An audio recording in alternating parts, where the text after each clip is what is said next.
Have you ever felt overwhelmed with all that's going on in the world? Sometimes we don't realize that we can make a difference. My name is Debbie Van Grieken, and it is my hope to inspire you to take small steps towards social impact. Join us each week as we have conversations with those who have taken simple steps towards living a more sustainable and socially conscious lifestyle. If you want to make social impact, let's start small.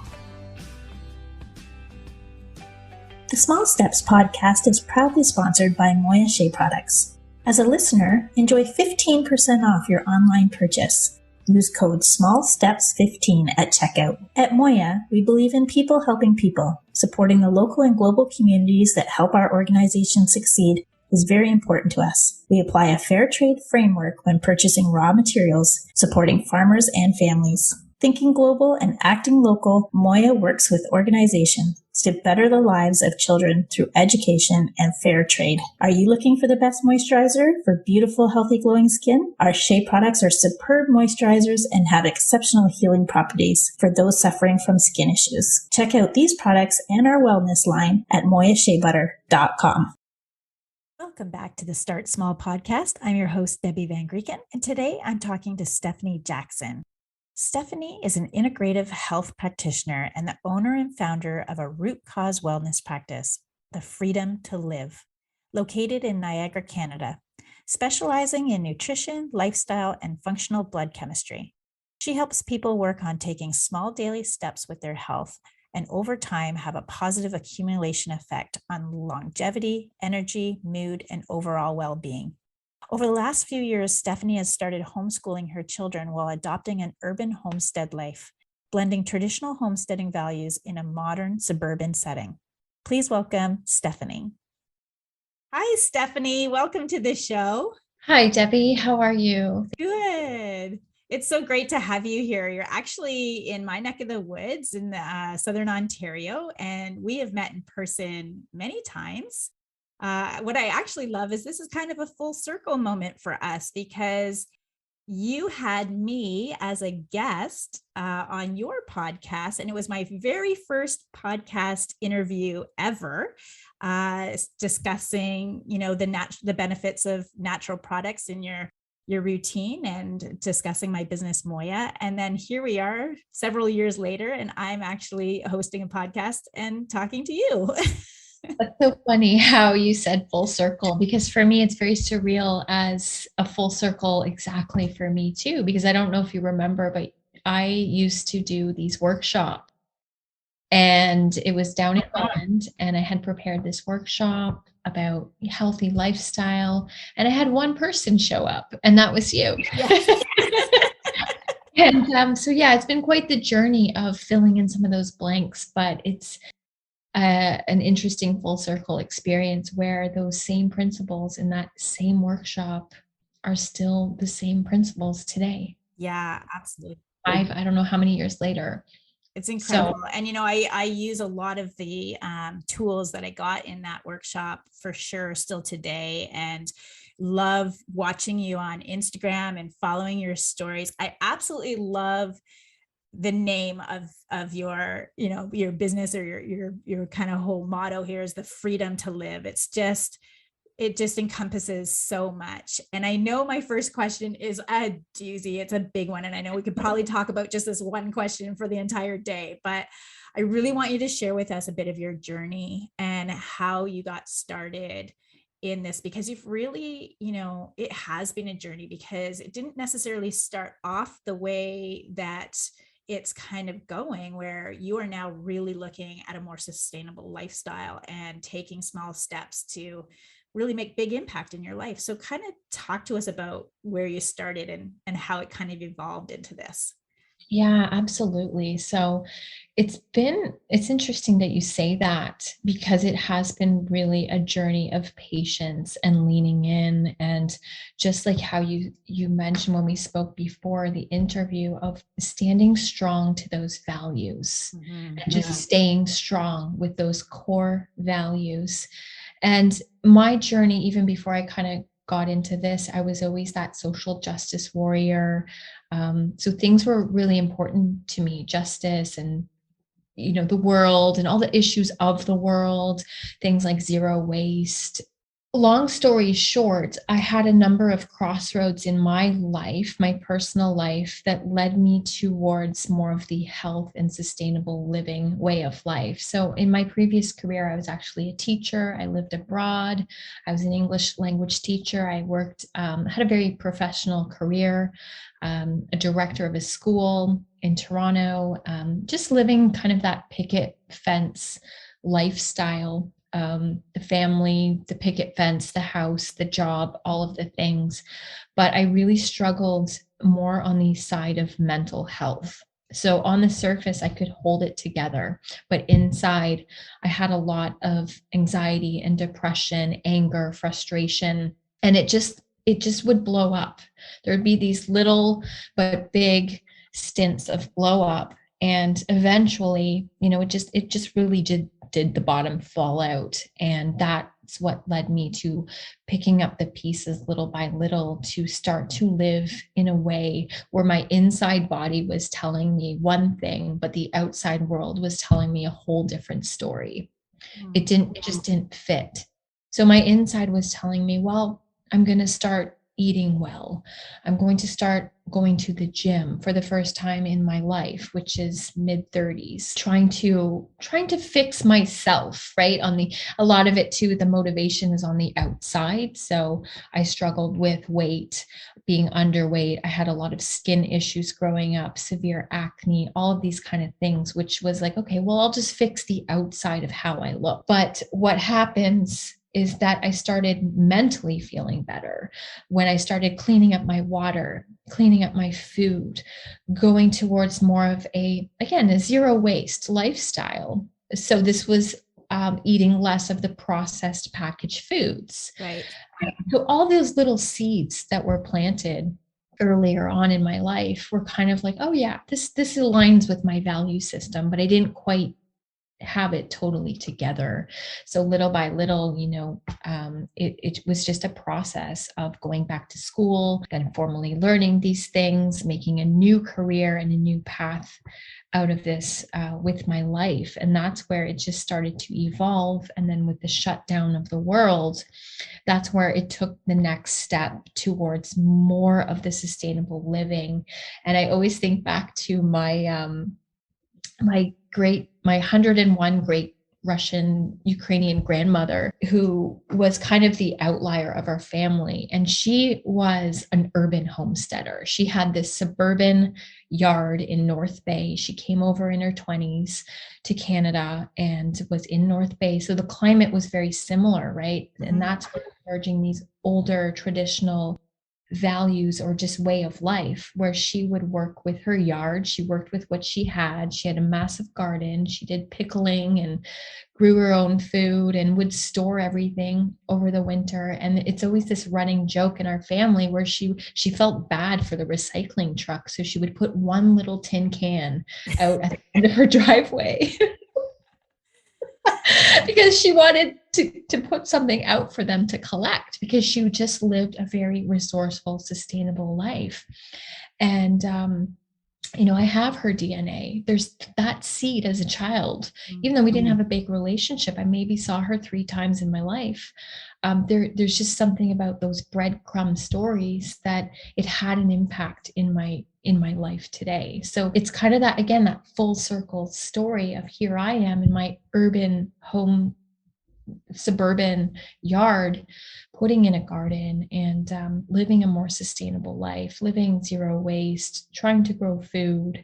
And then, yeah, I'm sure we can get into more of that. And that story is so incredible. And it reminds me of a meme I've seen where it says, my grandmother survived the Depression because her supply chain was local and she knew how to grow stuff. And it's like, this is so true. And, we are really looking at some crazy stuff coming up, and one of the main concerns is definitely food security. And I know you're really working on that, and starting the organic garden.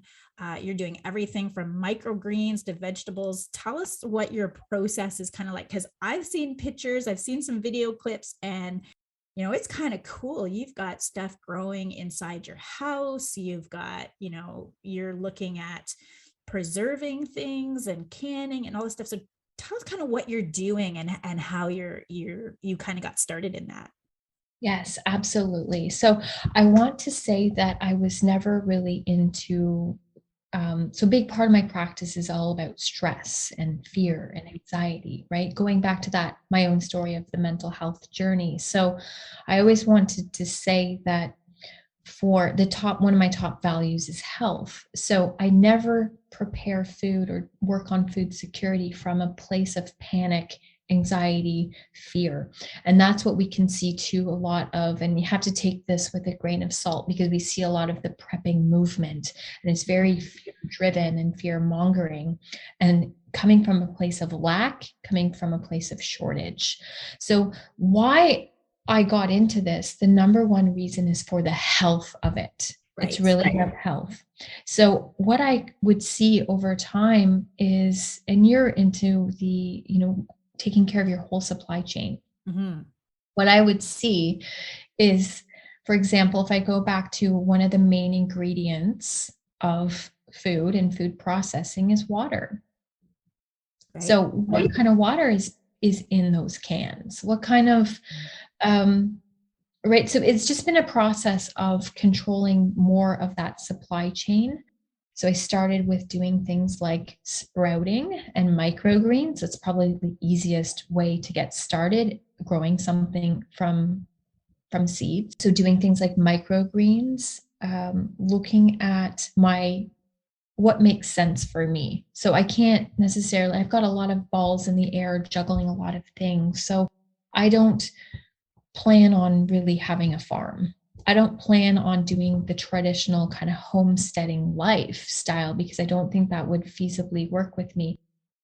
Also, going back to my upbringing, I saw how hard my parents worked to maintain a 10-acre Mm-hmm.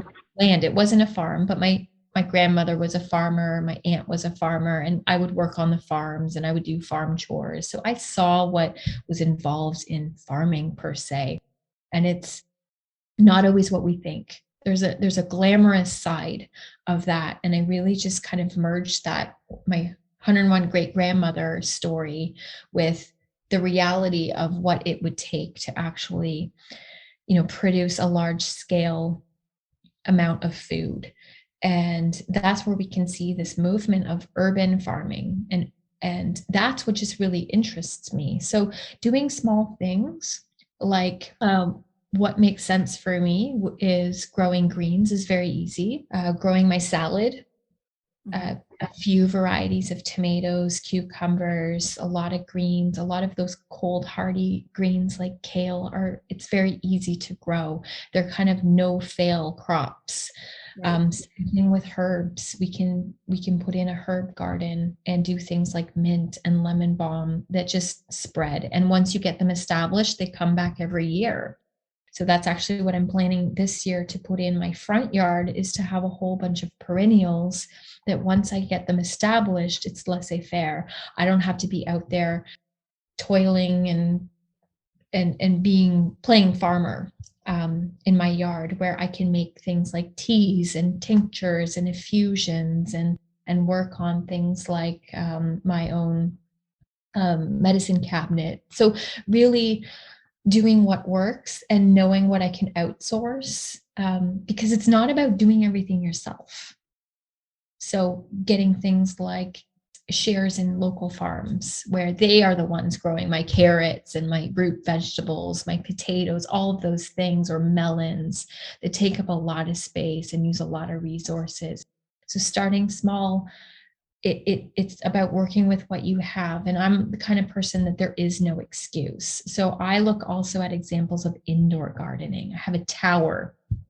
And there's this whole, which I want to start next year, is indoor gardening more in hydroponics, where a lot of it is do it yourself in containers and a few supplies to get started.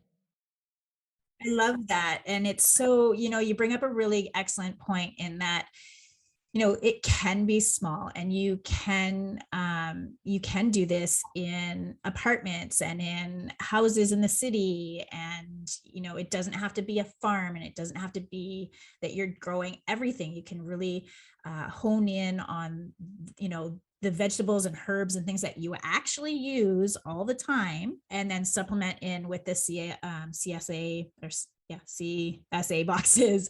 We actually had a great podcast episode last time. I think it's episode 34 with organic farmer Kevin Hamilton. So you can go back and take a look at that, where he talked about, supporting local organic farmers as well. And, just some great tips on that. But I really love how, people are starting to think, what can I do with what I have? I even have my son's in-laws have converted their whole front yard into a garden. And I know they laugh because the bylaw officer drives by and gets very frustrated because there's nothing he can do because they're not actually breaking any bylaws. And they have their entire front lawn is raised bed gardens.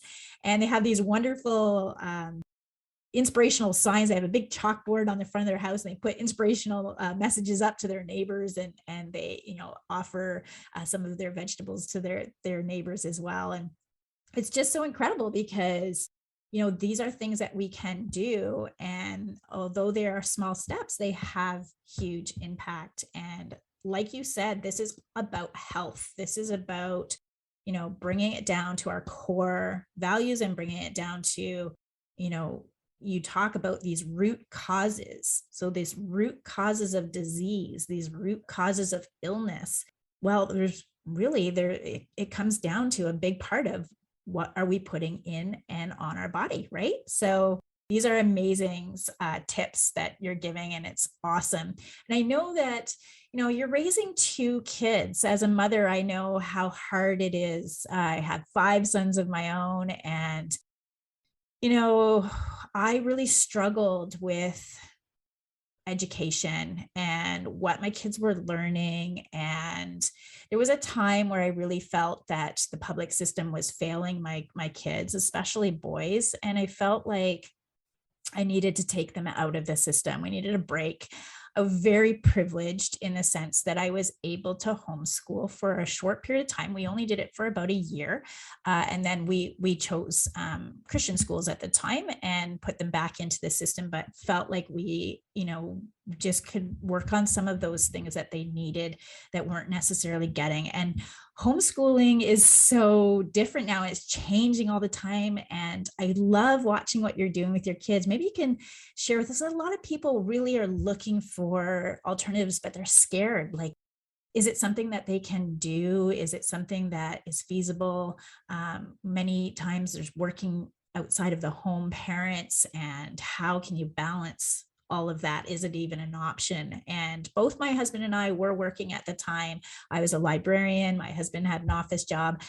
We traded off. School was different hours. There was lots of things. But tell us what you're doing and how this experience has really kind of strengthened your family from what I can see. Yes, absolutely. So again, it kind of got back to the situation of the world. And when I don't think I would have ever chose to homeschool if the world hadn't happened for us in the last couple of years. So it's a lot of the veils have been lifting from things like education, healthcare, and these systems that, we might look at and say, well, I'm not really happy with it, but I don't know what else to do because this is all I know. So I just trusted the authorities. I trusted a lot of these institutions, and that was just the way it was. So when we started off on Zoom calls, I was able to, because it was right in my face, I was able to see what was going on. And being a former teacher myself, I just couldn't continue down that path. I just couldn't see that as a sustainable option to put my kids in front of a computer all day long. And what are they even learning? What are they doing? There's no sense. Everything is just very far from those values again. So I made the tough decision, and the first year did not go that well. It was just taking the simple step of getting the workbooks and plunking my kids down at the dinner table and just making them do the exercises and just being like, we'll figure it out, do the task. I'm over in this room working, you do your work, I'll do my work. And after a year of that, my kids started protesting, being like, well, we want to go back to school, because they just didn't want to be in the living room with their workbooks. So that challenged me to really step it up and look for ways to actually be more of a participant in their education. So again, it came down to outsourcing a little bit. So I have found, and it was a journey to get there. We tried a bunch of different models and found one that worked for our values and our kids and our needs, where they are being taught in a co-op type alternative learning environment a few days a week, and then we have a few days at home where we're quite involved. And it was just a matter of finding the blend and the balance. And there are definitely some growing pains, but I can see the development and the wins on a daily basis, things that I didn't even know were possible. The wins are out of this world. We have a better connection as a family unit. We're so connected with our core values, and it's actually really amazing. Yeah, and I really love how I know you're doing this as well, and I have many friends who are homeschooling as well, and they're really incorporating, nature and getting back to nature and getting outside and connecting with earth, and just really like there's so much that they can learn from just connecting with the outside, right? And then also being a part of these groups, going on the nature hikes together, talking about the flora and fauna, and understanding the life cycles, and by witnessing it and going out, instead of looking at it in a textbook, they're actually going out and they're seeing the tadpoles and they're seeing the frogs, and it's just so incredible. And there's a lot more networks now available, so people can look into homeschooling cooperatives and homeschooling groups. There's lots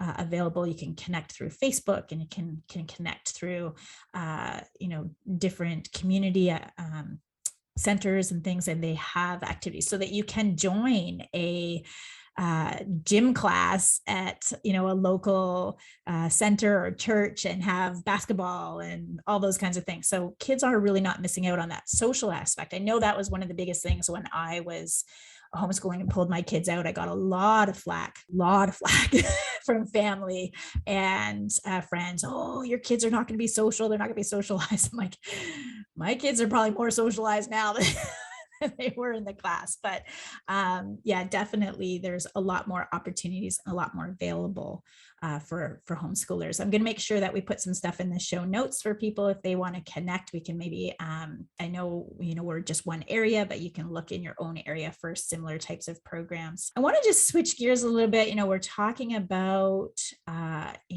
these core root causes of things. And as a naturopath, you've really made these connections to what you're putting on and in your body, and taking these small steps to improve your overall health. So what's kind of one or two of those small steps you've taken that you have really seen a big difference in your overall health? Right. So in terms of what we do in a day, I think some of the smaller steps, which are the harder ones to do, is it goes back to that circadian rhythm and stress and sleep, wake time. Sleep is a huge one. Sleep and rest and recovery. So what is science? It's about looking at how we can measure, observe, and repeat. So having things in place where I have that accountability, where I can track my sleep quality, I can track things like my blood chemistry, my heart rate, overnight. These things are very important as those benchmarks, as tools to help guide us in that process. So I rely on some of those things, but sleep is probably one of the biggest. Having a consistent 7 to 9 hours of sleep, because that's what gives me that energy and that mood to have the energy to practice in my business, to homeschool, to urban homestead, to work out in the garden, to work inside the home and maintain everything. It's really about that, having that steady state of energy, as opposed to the flip flop of one night I'm 5 hours, the next night I'm 10 hours, and going back and forth, having good mood, bad mood, good mood. So it's really a yo-yo effect. Comes back to really just simple food. It doesn't have to be gourmet, but whole foods, rice and beans, beans and rice, right? Just going back to some of those hearty whole vegetables that are simple to make. It doesn't have to be pretty. It tastes okay, but it really just is nutritious and gives us that steady state of energy. So food, and then you can add those microgreens into the beans and rice. Those microgreens on there. Yeah, so sleep, food, having a little bit of movement. If I'm only going to move once or a couple times a day after a meal is great. Just getting out for a little walk. My biggest life hack is my walking desk, my treadmill in my basement with just a board across, and I have my computer there. So that's where I try to just minimize and take away the excuses. And that's been really a result of me coming up with excuses and then saying, like, there is no excuse. I can at least get on my treadmill and work and have that walking desk. So yeah, those are kind of the main simple things that I do. And then in terms of what I put on my body, same thing. Moya is one of my staples. I appreciate that. I'm very minimalist. Yeah, I'm very minimalist of what I put on and that seems to be working for us, because we can get very confused and overwhelmed with so much information and confusion, where it really goes down to paring down, and it is a real individual process, but less is more in a lot of cases. That's awesome. And I know a lot of people are struggling with their health. This has been unprecedented couple of years. Unfortunately, we haven't had the messages that we needed about getting healthy, losing weight, adding more vegetables. They really haven't had that kind of messaging in this whole time, and so a lot of people deal with their stress in poor ways, poor choices. The comfort foods become. I was guilty of it myself in the beginning. I was turning to junk food to kind of cope with a lot of the stresses that was happening and the isolation. And as we're now starting to realize, that nobody's coming to save us. We're here to save ourselves. So I am really seeing a difference in my own messaging and starting to, work on these small things. So if people are really ready to take the next step and work on their health, I know you offer a number of services. How can people reach out to you, and what can they expect from your type of help? Sure, absolutely. You can reach me on my website, thefreedomtolive.ca, or you could follow along on Instagram. I'm pretty active, same handle, at thefreedomtolive.ca. And it really, how I practice, it's really on that individual level. So initially I do a complimentary call just to even assess, is this within my scope of practice? Is this a good fit? Can I help this person, or vice versa, right? We're evaluating each other on that initial call. And then in terms of services, it's really about taking those simple daily steps and improving where the person's at, their lifestyle.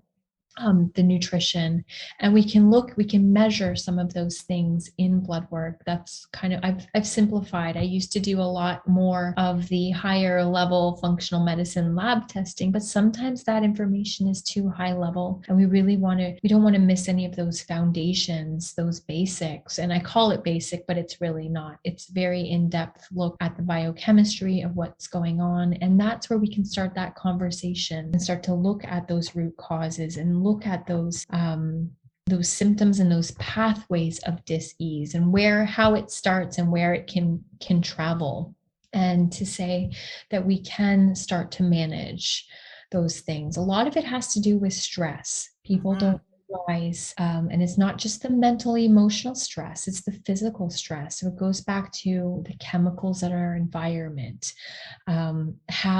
what we put in and what we put on our body.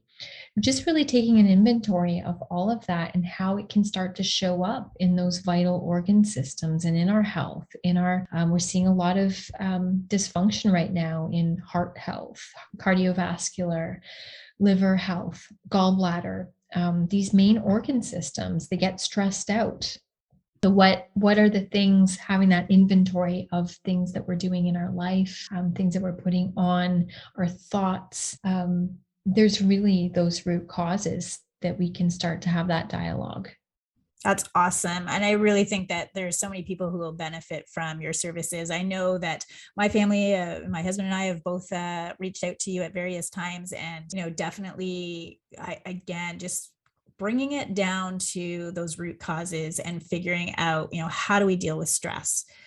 How is our water quality? Can we make improvements? And I know, it sounds funny. My kids look at us and what's this? But we've actually had water tasting tests with friends, and it's like become water connoisseurs.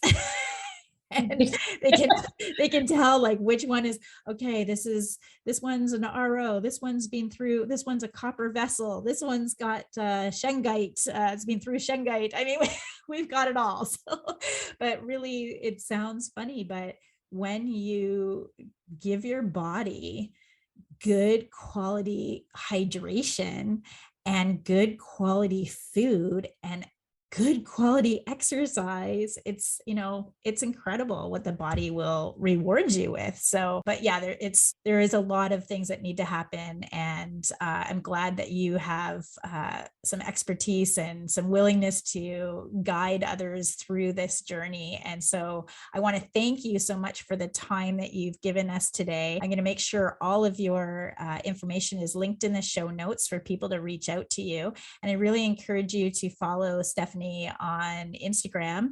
She's got some great stories to follow along, and just get a little sneak peek into what she's doing. And I think you'll be really impressed. That's wonderful. So thanks again, Stepahnie. I really enjoyed talking to you again. I hope we get to see each other in person soon.